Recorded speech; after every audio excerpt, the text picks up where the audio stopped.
Pixels, buttons, a bit of fun. Then, somewhere along the way, the big platforms moved in. Last year, $200 billion flowed upwards, away from the people who actually play. This year, they take it back. YOM, where players play games straight from your PC, not a data center in Virginia. Meet Tyler Pemberton. Yes, this looks dramatic, but he's perfectly fine. Tyler's offline. His PC isn't. 47 players streaming from his GPU right now. Even AFK, Tyler's rig is pulling its weight. He's making money in his sleep. Maybe this is what happens when gamers finally take control of their own world. Turn your idle GPU into passive income. YOM.net. Eat, sleep, earn, repeat.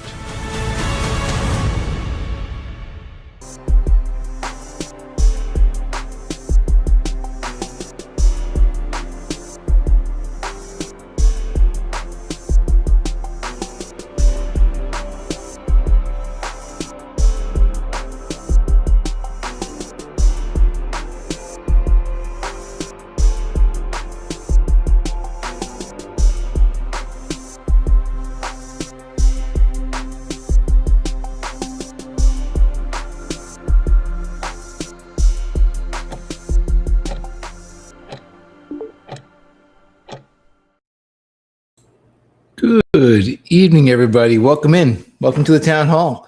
My name is Jeff Outlaw. I'm the CEO of YOM. We got a lot to talk about tonight. Let me bring up Glory. Hey, Glory, how are you? Oh, no mic, no voice. I think you muted yourself. Okay, can you hear me now? Yeah, we got the camera going and everything. Looks great. I know. I How are you, came my friend? prepared, you know. I'm good. Nice. Man, there is so. I'm doing well. I've got my homebrewed. Here we go.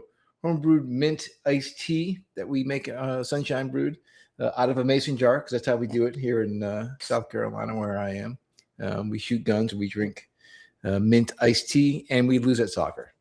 That's how it works in America. I know, right? I mean, but like, you guys Have you did been well. you been following? Yeah, well, we made it to the round we made it to. Soccer is just not our sport. Belgium seems to always beat us. I think we've lost to Belgium like a bunch of times in a row. So it's it's supposed to happen. Are you following it? Are you watching? Are you rooting for anybody? I mean, I was rooting for Portugal, but they were out. So Yeah. So I actually don't even know who's left to root for. Maybe Mexico? They're still in? I mean, Mexico is out also. I think they're already out. Oh. Mexico, Canada, and the US are out. And I think if I want to, if there's any other country I'm rooting for, it'd probably be, to be honest, maybe France again. I think. Yeah. I don't know. I'm gonna take a look at who's left and decide later on tonight, I suppose. I'll get some time to look at it. Yeah. So we've got. So I sent you all the stories we're going to hit tonight, and for everybody at home, Yep. Wednesday nights we usually do a lot more about the gaming industry than we do about the YOM project itself.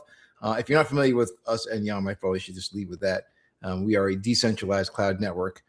We've built the world's fastest network. We allow games to stream from people's home gaming rigs to the user. So if you have a gaming rig and you want to earn passive income, research YOM. You might want to decide to give your rig some time on our network and earn some passive income. And that rig is used to stream games to players in your region. So the proximity that you have to players is valuable to yourself and to us. So that's what our system is. Again, you go to YOM.net, you can find out. Most people who are tuning in kind of already know who we are and what we do. We've got quite a name for ourselves, and we're going to be going to Gamescom here in a couple of weeks and a few other conferences. So you'll see us kind of all over the place. So I do want to talk Wednesdays again. We do more about the industry and what's going on in the industry than we do with the project news. But there is just a little bit of project news I kind of want to get out there, and that is that the first batch is going out. Is that not right, Gloria? Am I not speaking out of turn? Yeah, sure. So we were sending it a couple of like the nanos like to already a couple of like people, and then after that then we send the next batch to fresh miners, and then everything Yeah, for goes people who are waiting, to the there's right the people. security pass for each nano is like each device as we get them ready, and before we haven't got it fully automated yet. So Mm-hmm. we're making sure that each one that goes out the door to get their full security check, which is goes super important to Mm-hmm. us and important to the network. So that's kind of why we're shipping them in batches as opposed to shipping them all at once. So there is so there are Yep. people who maybe ordered later on that are kind of like, hey, I'm not. We're going in order. I think they're going in order of when they were ordered, but they're also, I think we might have headed the line some of the regions that we're going to prove out, like North America, to build up North America. I think that's true, but don't quote me on that. I'll have more news about that on Friday. Let's just say it that way. I don't want to speak out of it.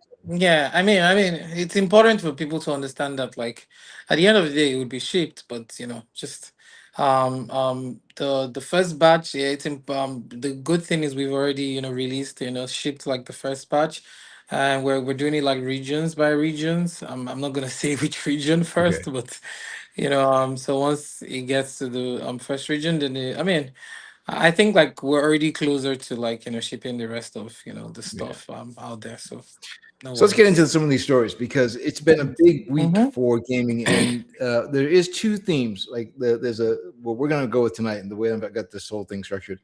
There's some real negative news. I mean, you can't deny it. It's bad. The industry is hitting some real sticking points. In ways, this is sort of helpful to YOM because it's really kind of pointing towards our solution. But I don't want to.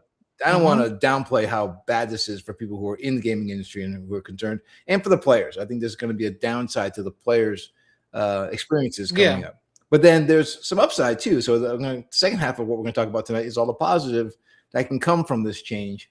But let me first go bring up Mm-hmm. the first story, and then let's talk about what happened over at Xbox. It's pretty strong stuff.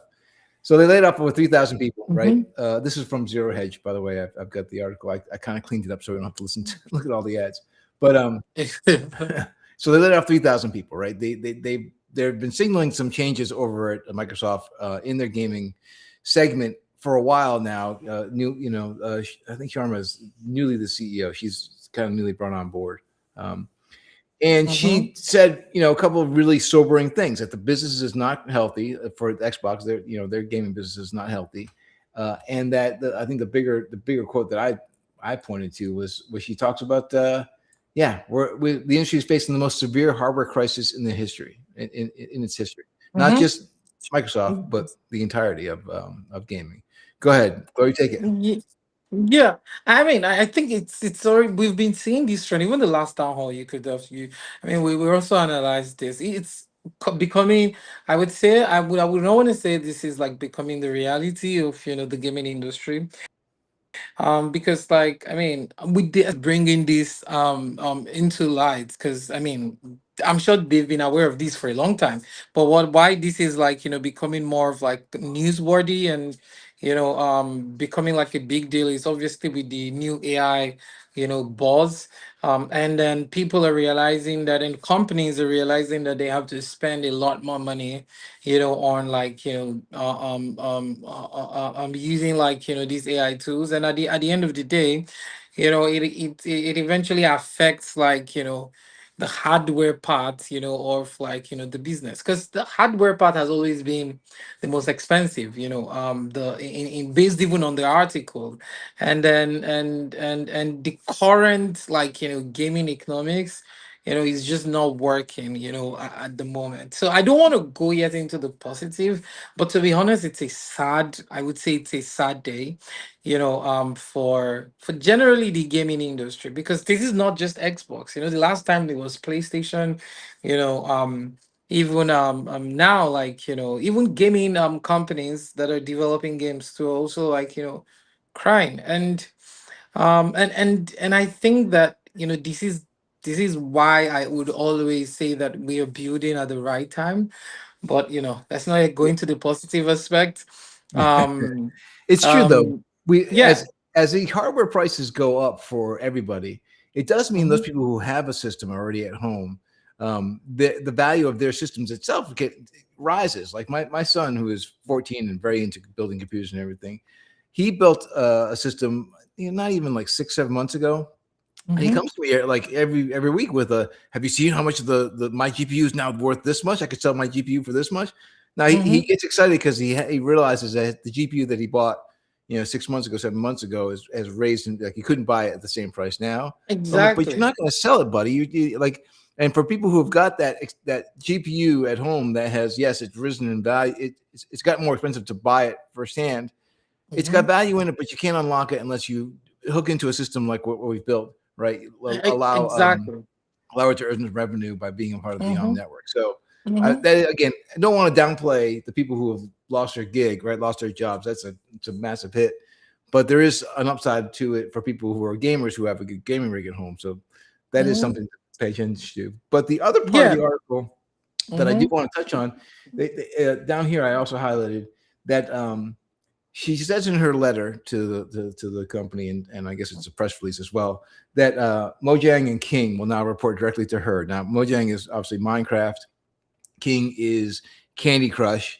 And I spent some Mm-hmm. time thinking about why, I made some assumptions here and why those two are going to go directly to her and what that means for their larger strategy in going into Mm-hmm. games. I think where I landed was obviously those two are money makers for them, right? Minecraft Mm-hmm. is it's almost a platform of itself, and King or Candy Crush and those kind of games reach a different audience than AAA gaming. So they know that there are still gamers out there, and more and more people are still gaming on mobile devices, obviously. Um, Yeah. so there's a feeling in micro. It sounds like there's a feeling inside of Microsoft where the traditional AAA quality games they're so risky because first of all they're so expensive to make, which means the higher the cost, the higher the risk, right? So to Yes. reduce risk, putting themselves into a position where they can reach a larger audience with games that are more accessible, like through mobile, that kind of thing, and where there's Yeah. already a big audience inside of Minecraft.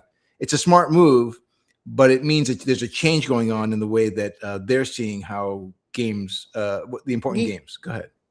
you know, the funny thing is that 2 years ago, 3 years ago, and I was telling like a colleague of mine that like we would eventually get to a point where mobile games will be the future. Like people would no longer be able to afford, like, I mean, it makes no sense. You're already buying a phone of maybe 1K or like 800, Right. and now to play games you still have to buy, like, an Xbox of $1,000 or 1.6 or whatever. Now the logic there is like, it had always never made sense to me, because people building for mobile games, even check the statistics. Majority of gamers play on their mobile phone, and and Right. and, and it is easier to build, number one, and number two, even they make more money, compared to Candy Crush, makes billions, Right. compared to even the AAA games. So and once again, that's where it benefits us at Yum, because at the end of the day, the infrastructure would power a new revolution where, even gaming, on mobile phone, playing, like, quality games on the mobile phone, will become, like, easy, and then it will become, like, a thing that, like, everyone would have access to. So yeah, to be honest, I'm not surprised, because I'd always seen this coming, that mobile gaming would eventually be, like, the future, and it is already getting there. So I I think think it's I think the thinking for Microsoft is, hey, Candy Crush is giving us money, these other guys are giving us money. Why do we have to waste our time, focusing on, like, these that is, like, costing a lot of money from us, and this probably just with a team of, I don't think you don't need 3,000 people to build Candy Crush. So yeah. right. Right. Now, when I looked at that story, and then let me bring the Bethesda story also came Mm-hmm. across. But Bethesda's also they're feeling the pinch, and what they're doing instead of going to instead of shutting down, anyways, what they're going to do is they're going to pare back their titles that they're going to be working on and go only with the ones that are already an established brand. Mm-hmm. Now, it's a decent strategy, right? It should work for them. I hope. Oh, I'm not sharing the right screen, am I? Let me Let me bring up the right screen because that didn't work. So Bethesda's they're going to restructure, right? And they're going to Mm-hmm. focus around their strongest franchises, which makes sense. But I think as a player, that to me it causes concern in my heart, right? Because what I don't want the gaming industry to do is to stagnate, is to only make Mm-hmm. sequels to the games that have already established. Like I'm a fan of of IP that's doing really well, right? But there is always Mm-hmm. that worry that you're going to not take any more risks and only kind of create the same game over and over again. That kind of Yeah. stagnation has got me very concerned. Go ahead. Actually, and I think when I saw when you sent over the article and I read it, I think what stood out for me. I mean, there are a lot of positives, but I think what stood out for me was the fact that like right now we're going to be seeing fewer games. Like if people, if what Bethesda is saying like sticks, because at the end of the day, publishers will no longer be like you said, taking risks to build more interesting games. They're only going to focus on the games that are like already doing well, and that's bad for gamers, bad for consumption. And then and in a way, like I think that's what is making me concerned the most.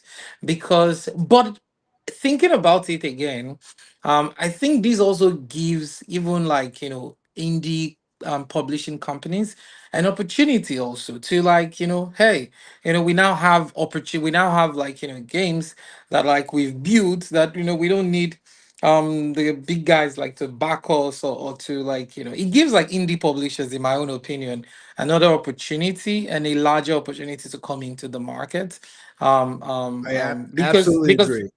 yeah, because at the end of the day, like these the big guys are focused on the games that are giving them money, and indie guys are like, hey, please play my game, and then Yeah, everybody obviously wants. So in a way, it's kind of like I've said it's that that. for the longest time, right? The Yeah. smaller studios they can be more agile. They can make up. They can try different types of game mechanics that the other big companies won't ever take a risk on, and so Mm-hmm. you'll see more creativity coming out of the indie stuff.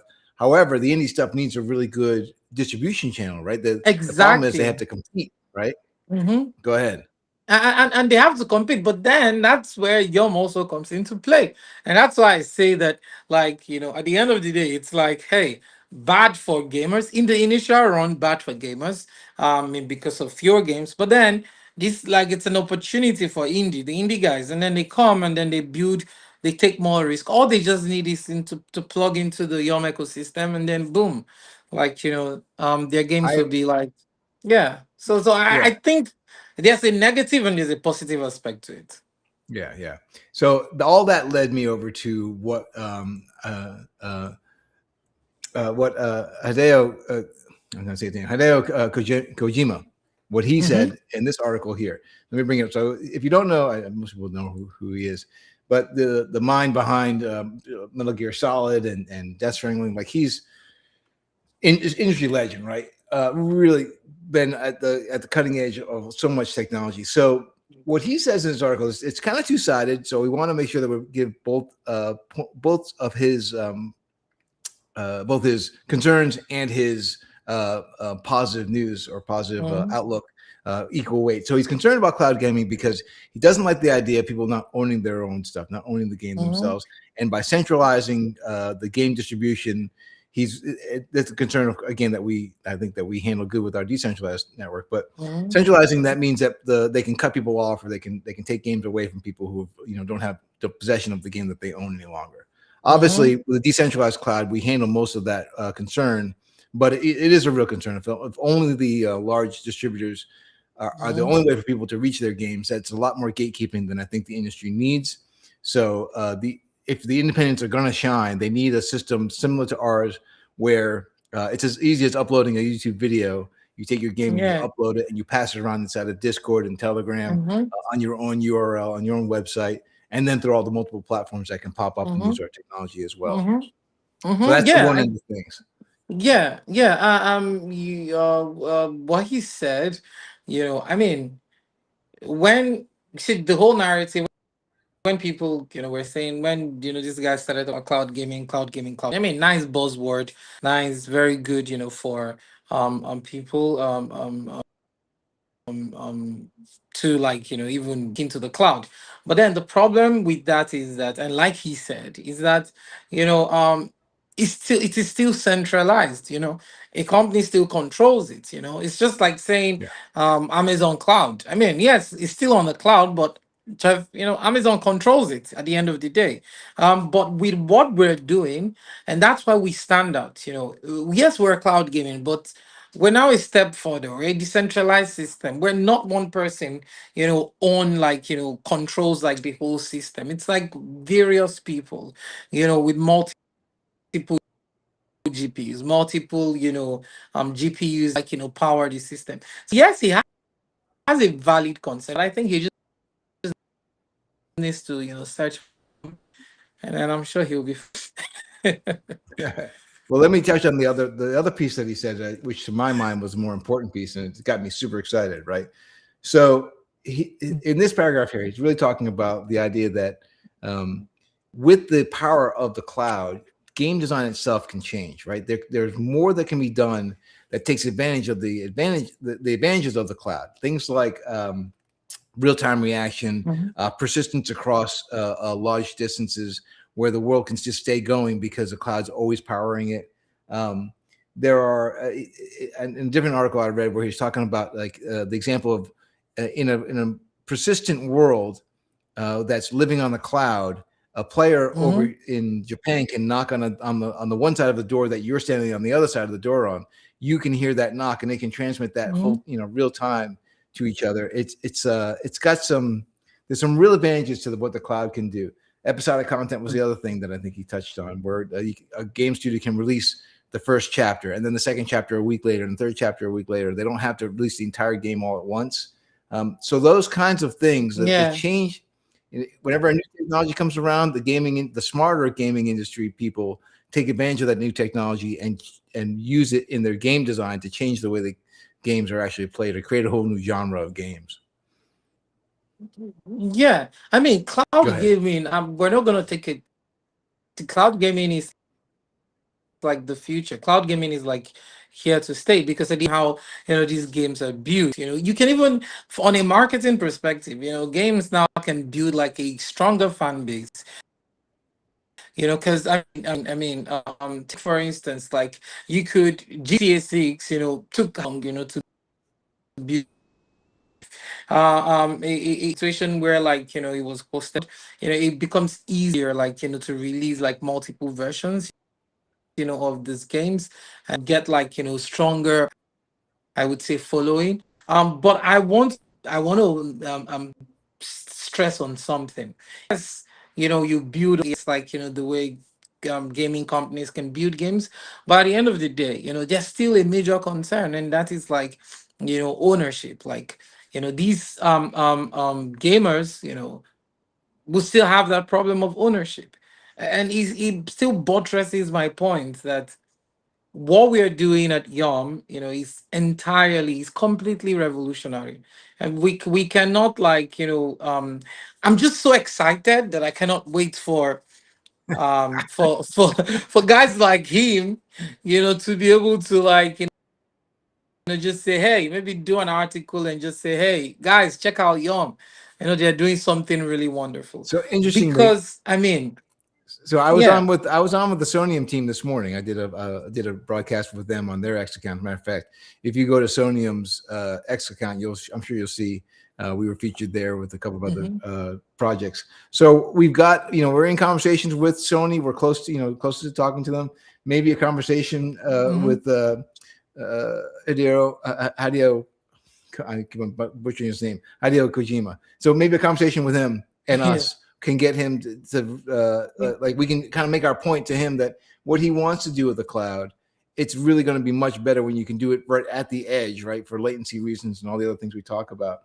The Exactly. let us help him get to the edge with the technology to change the way the game design Mhm. uh, takes advantage of the technology we've created. Yeah, I'm gonna send the article to Andy, and I'll tell him, hey, we need to meet him right now. Yeah, yeah, and I'm 'Cause- overdue for creating another article for our blog too. So I think I'm gonna take what we talk yeah. about tonight and kind of try to put it into one article so we can kind of signal to everybody, and bring it with us, obviously, the Gamescom. The idea that yes, it's a difficult Mm-hmm. time for the gaming industry, but it's also a time where Yeah. new technology is coming on board.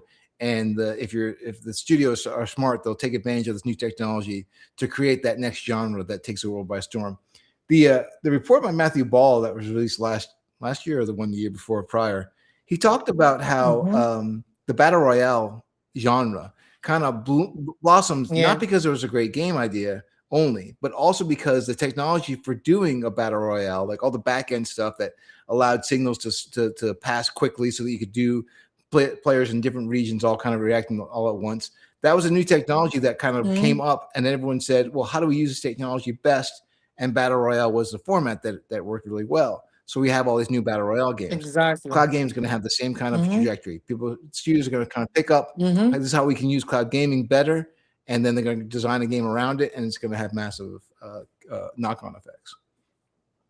Yeah, I agree completely.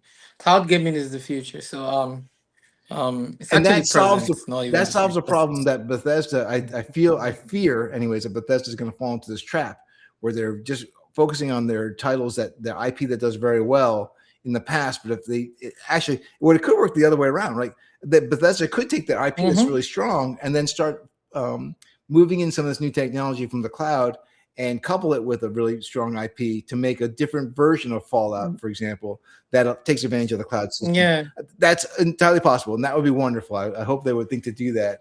And again, if you're watching from Bethesda, reach out to us and we can talk to you about what our what our network does. I, I, Yeah, exactly. Like, speak to us. Yeah, I'm just excited. I'm excited, especially even for, because I mean, all my life I've always been supporting indie gamers, indie developers. So it's like I feel like they have to. If you're an indie developer, you just think about this. This is a great opportunity because, like, if Xbox is if Microsoft is going to be focusing just on Candy Crush or on the games that are doing so well, this is an opportunity for you to, like, just boom, get your product, speak to us. We have, the best technology that can support, whatever you're building.